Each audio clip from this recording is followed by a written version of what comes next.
Hundreds of acres of Jacksonville riverfront are poised for transformation. But one transforms a scenic riverfront into a successful one.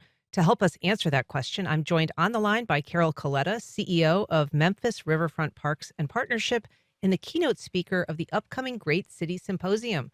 Good morning, Carol. Good morning, Ann. So you've been to Jacksonville, Carol. What do you see when you cross the St. Johns River? A lot of waterfront. You have an embarrassment of riches. You have a lot of riverfront to work with and waterfront to work with. So I think you're making the most of that asset is imperative. People all around the world, of course, want to live on the water, and they want to be on the water. They want to play on the water. And so the question is, how can you make the most of your extraordinary waterfront? Where do you focus your attention? What do you do next? What do you do after that? What's the strategy for making sure that it's all connected and it all has good spillover effects and that 1+1 = 3? It's funny that you say an embarrassment of riches. I mean, there is this enormous amount of property that is sort of available. Some of it's, planned for, some of it's in development.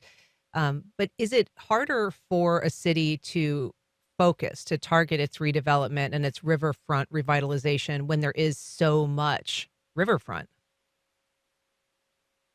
Well, yes, good point. But I think that what should drive the decision about where to focus attention is, again, where the greatest spillover effects will be.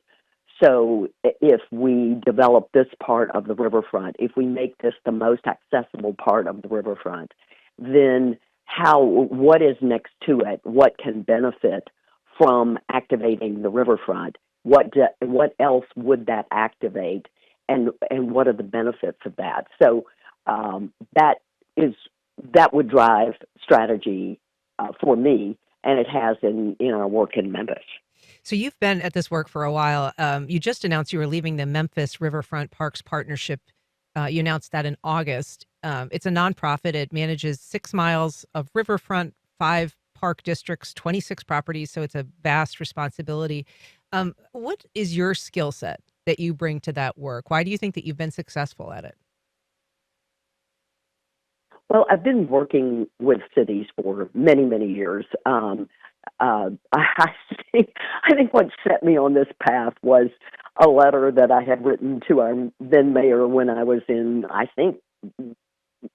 early high school years, telling him what he should do with Beale Street, which was the historic Black entertainment and business district in the South, and it had been part of an urban renewal. It was moribund, and I thought at that young age I could just tell the mayor, and maybe it would have an effect. And oddly enough, not only did the mayor write me back, but he had the head of the housing authority, which, because it was urban redevelopment, it had control of the property, and I think it was like, oh, well, my ideas could count.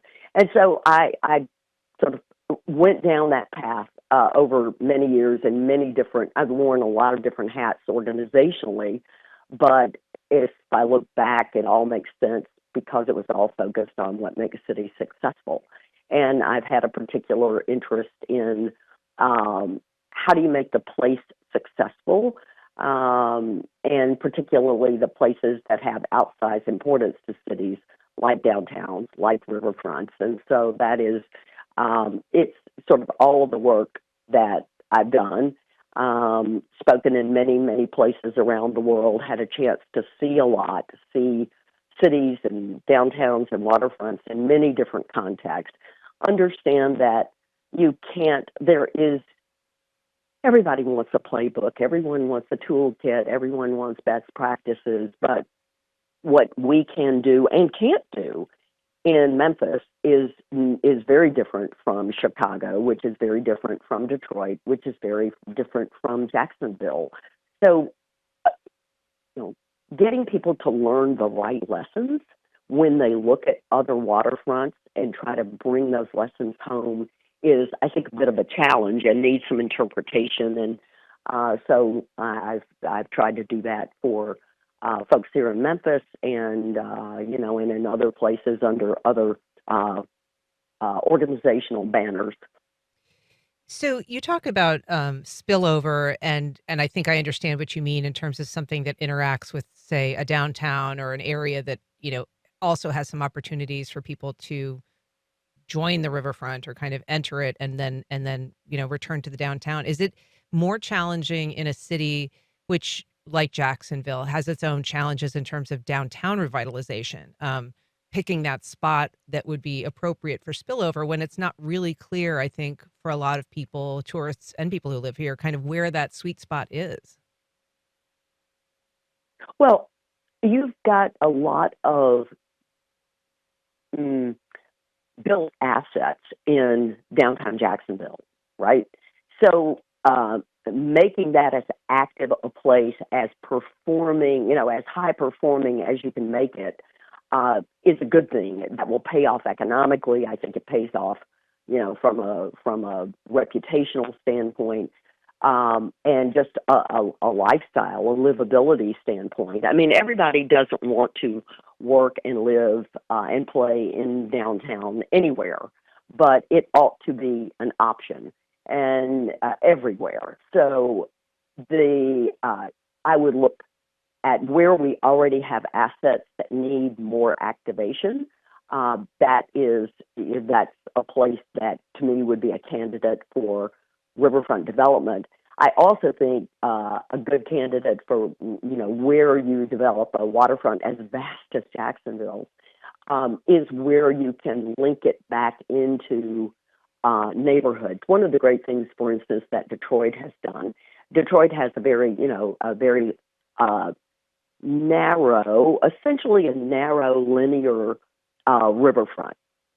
Uh, not a whole lot of land, not a lot of parkland beside it.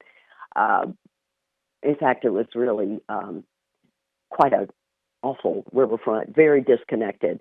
And not only have they joined it up along the river, but in two key places, they pushed it back into the city, meaning not the river itself, but the pathway. So you've got the the DeQuinder Cut there goes right from the riverfront into the Midtown neighborhood where their market is and so forth. And so it's a bike ped trail right on an old line.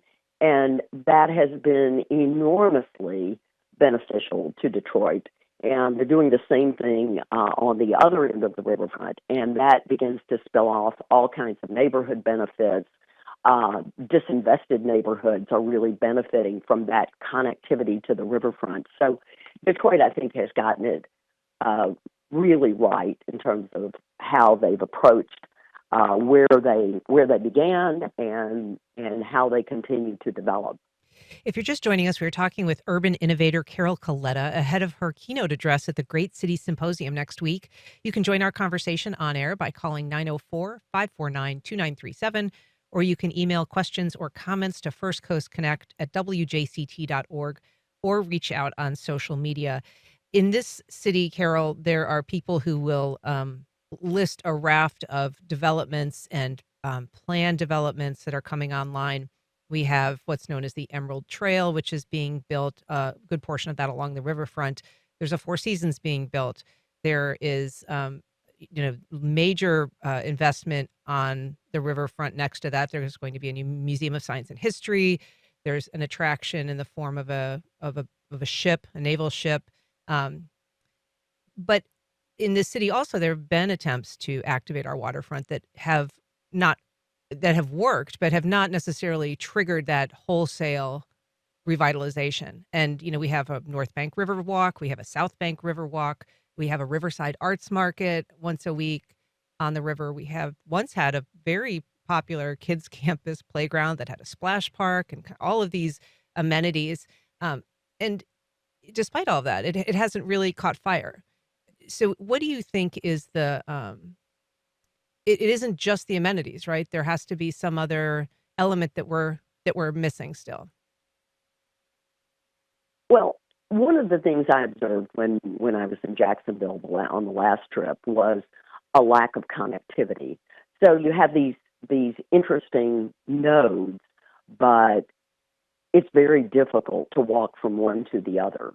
Impossible in some cases, and very non-intuitive. So the first thing I would start to look at is, what is working best, and how do I join that up with something else? So I always believe in starting with strength. Where do we have strength, and then join it up to something else? So that I think connectivity is really missing, and and the and it matters. Design matters, and what um, lines the riverfront, if you will, matters. For instance, I noticed in the downtown area, as an example, you have office buildings that then have surface parking lots on the river side. So between the office building and the riverfront, you have a surface parking lot. Not a great condition. I was staying, I guess it was at the Hyatt, and once again, it felt like a very disconnected place. Um, and again, and it had its entrance on the riverfront side, but there was parking. So, and people don't want to walk by a surface parking lot. I mean, that's not what they want to walk by. So, those are some of the things I would look at. It's like, again, where do we have strength? How do we join it up to some other place that has strength?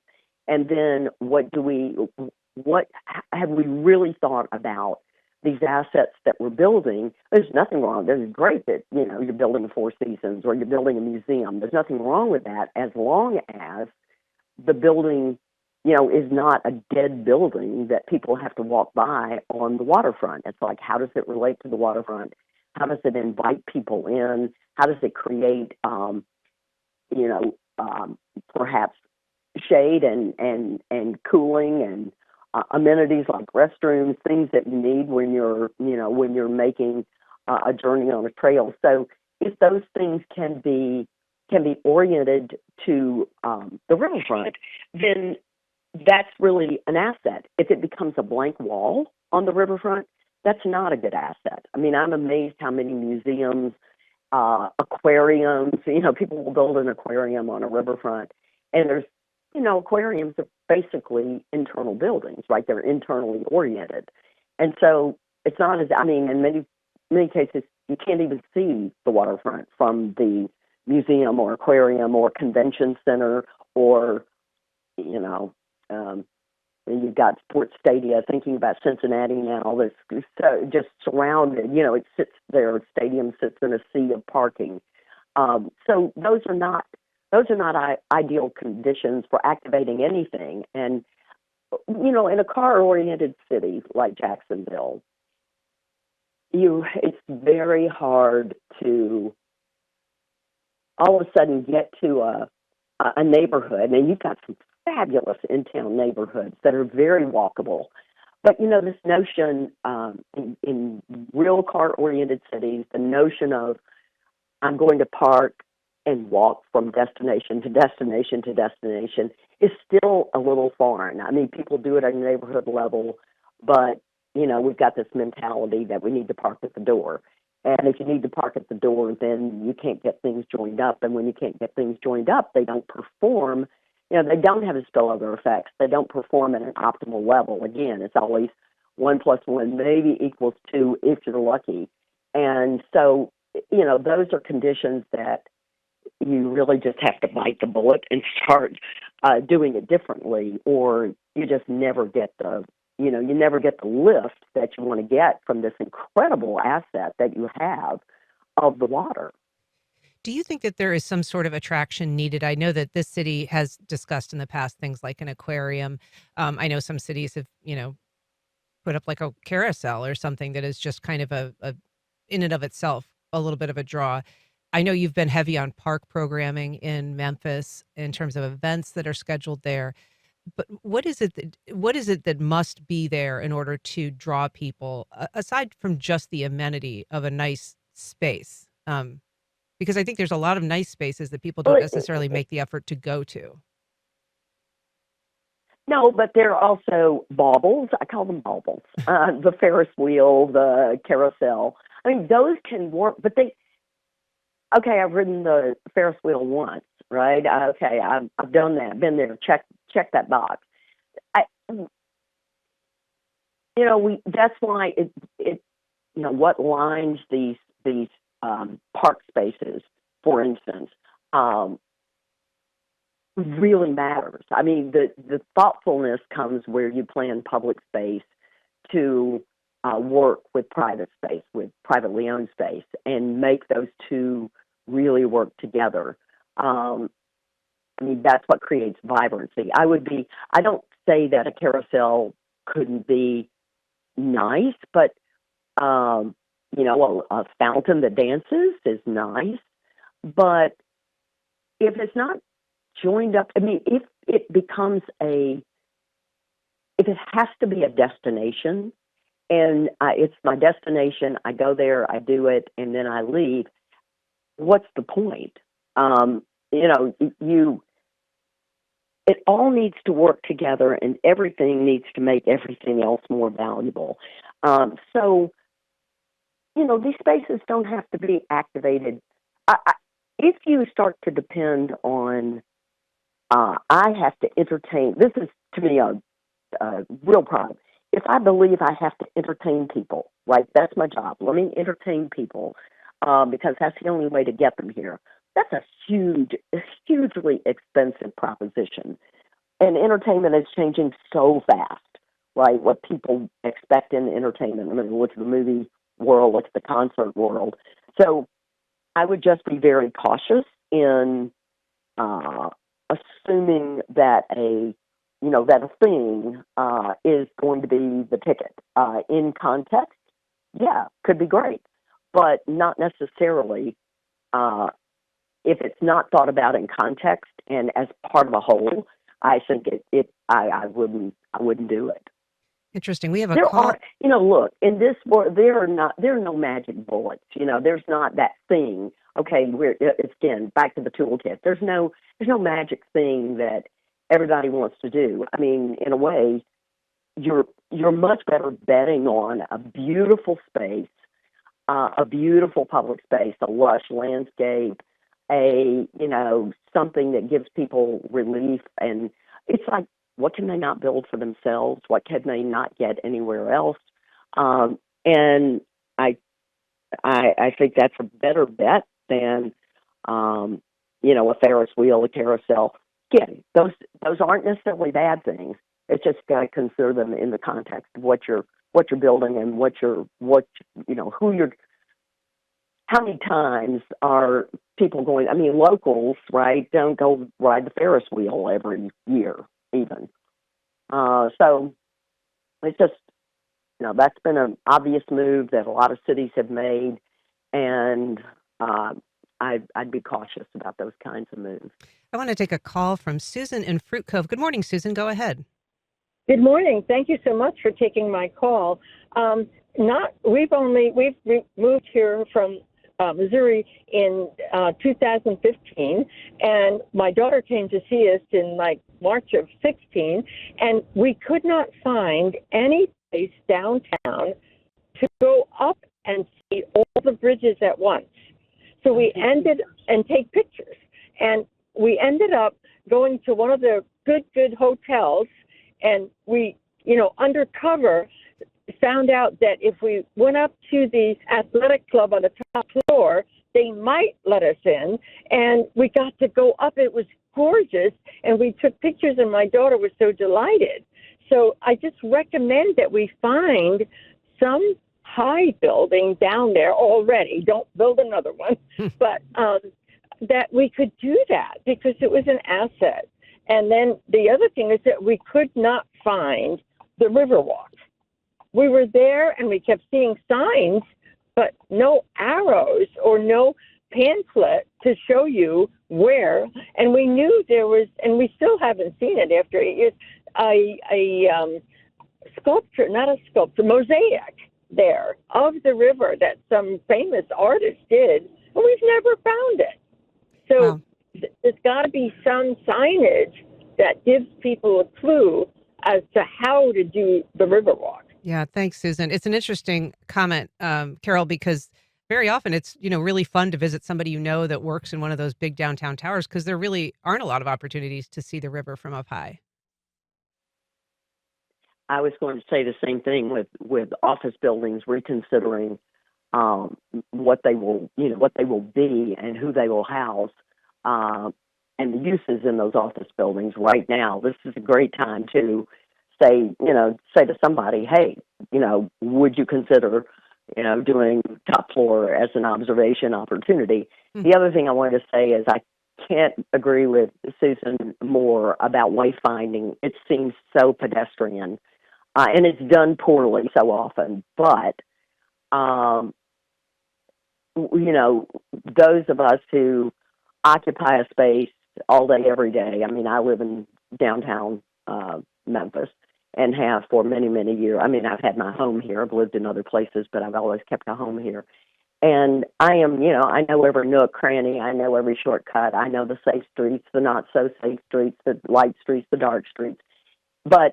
And somebody just smacked me in the face recently with a story about, the need for wayfinding. And I thought, oh, brother, it was like, wow, slap your forehead and say, yeah, we have to have wayfinding. And when you think about wayfinding today, it's got to be everything from how do you influence Google and Waze, the digital apps, all the way up, all the way down to, I guess I should say, signage and, what, how people get around, and is it signage for pedestrians or is it signage for cars or both? All of those things matter. I mean, you can be 2 blocks off of our riverfront and not know it's there, and that same is true, for a lot of waterfronts. So wayfinding, she's exactly right. I want to take a call just briefly, Jim from Orange Park. We just have a couple of seconds left.